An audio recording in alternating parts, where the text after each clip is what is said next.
Hi dears, welcome to SV Fashion. இன்றைக்கி நம்ம வீடியோவில் என்ன பார்க்க போகிறோன்னு பார்த்தீங்கன்னா, ஒரு ப்ளவுஸோட சைடு ஜாயிண்ட் எப்படி பண்ணுறதுன்னு தான் பார்க்க போகிறோம். ஸோ பாருங்கள், இப்போ தச்சிருக்க ப்ளவுஸும் அளவு ப்ளவுஸும் ரெண்டும் ஈக்குவலாக வச்சுட்டு அது என்ன தையலாண்ட கரெக்டாக நேராக ஒரு கோடு போட்டுக்கோங்க. ரெண்டு பக்கமும் என்ன தையல் வருதோ அதே மாதிரி நம்ம ஃப்ரண்ட்டு கரெக்டாக அதை ஈக்குவலாக நேராக வச்சுட்டு ஒரு மார்க்கிங் அங்கே வந்து கரெக்டாக தையலாண்ட அதே மாதிரி எல்லா பக்கமும் நம்ம போட்டு எடுத்துக்கலாம். அதாவது ஊக்குப்பட்டி இதெல்லாம் கரெக்டாக பார்த்து வைங்க. இப்போ மார்க்கிங் எல்லாத்துக்குமே மார்க்கிங் பண்ணியாச்சு. ஸோ இப்போ இது வந்து பார்த்திங்கன்னா சாதா ப்ளவுஸ் இல்லையா, இதை வந்து நம்ம 1 இன்ச்சு வந்து மடிக்க போகிறோம். 1 இன்ச்சு மடிச்சுட்டு தான் நம்ம வந்து சைடு பிடிப்போம் இல்லைங்களா.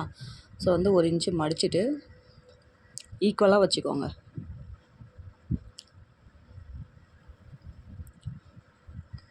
ஈக்குவலாக கரெக்டாக இருக்கான்றத பார்த்துட்டு நம்ம வந்து இப்போ சைடு ஜாயிண்ட்டுக்கு வைக்கலாம். ஸோ இப்போ இது எப்படி மார்க்கிங் பண்ணோன்னா, ஃபஸ்ட்டு நம்ம வந்து அளவு ப்ளவுஸ் எடுத்துக்கிறோம். அளவு ப்ளவுஸில் எவ்வளோ இருக்குது அப்படின்றத நம்ம ஃபஸ்ட்டு செக் பண்ணுறோம். இப்போ எனக்கு வந்து பார்த்திங்கன்னா 6 இன்ச்சு வந்திருக்கு. ஸோ இப்போ அதே 6 இன்ச்சு வந்து நம்ம இதில் வச்சுக்கிறோம். இதில் என்னென்னா, இப்போ சாதா ப்ளவுஸ் நம்ம தைக்கிறோம் அப்படின்னா சாதா ப்ளவுஸ் மட்டும் அளவெடுங்க. இப்போ அளவு ப்ளவுஸ் வந்து நம்ம லைனிங் ப்ளவுஸ் கொடுக்குறாங்க அப்படின்னா அது செட் ஆகாது. நம்ம சாதா ப்ளவுஸ் தைக்கிறோன்னா சாதா ப்ளவுஸ் என்ன அளவு இருக்குதோ அந்த அளவு தான் நம்ம வச்சு தைக்க முடியும். ஸோ இப்போ அங்கேருந்து ஒரு மார்க்கிங் பண்ணி ஒரு தையல் கொடுத்துக்கலாம். அண்ட் வந்து இப்போ வந்து ஆம்கோலில் என்ன அளவு இருக்குன்றத செக் பண்ணிக்கலாம். கை சுற்றளவு எவ்வளோ இருக்குன்றத பார்க்கலாம். ஸோ இப்போ எனக்கு இதில் எவ்வளோ இருக்குதுன்னு பார்த்தீங்கன்னா 8.5 இன்ச்சு இருக்குது. கரெக்டாக ஈக்குவலாக போட்டுட்டு அங்கேருந்து 8.5 இன்ச்சு மார்க் பண்ணிக்கோங்க.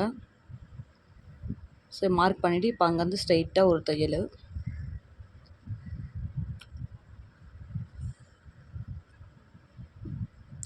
ஸ்ட்ரைட்டாக தையல் போட்டு இப்போ நம்ம கீழே மார்க் பண்ணியிருக்கோம் பார்த்தீங்களா, பேக் ஃப்ரண்ட்டு எல்லாமே சேர்த்த மாதிரி ஒரு தையல் போட்டுக்கோங்க.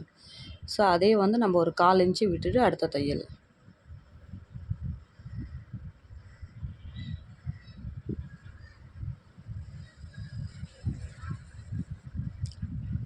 பக்கத்தில் ஒரு 3 தையல் போட்டு நம்ம அதை ஃபினிஷ் பண்ணிக்கலாம்.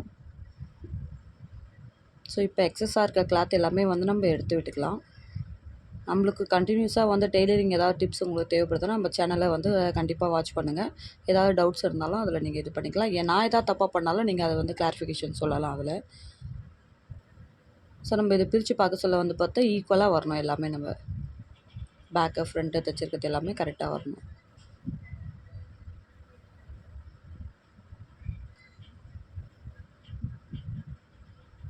ஸோ அவ்வளோதான் ஃப்ரெண்ட்ஸ், தொடர்ந்து நம்ம சேனலை வாட்ச் பண்ணுங்கள்.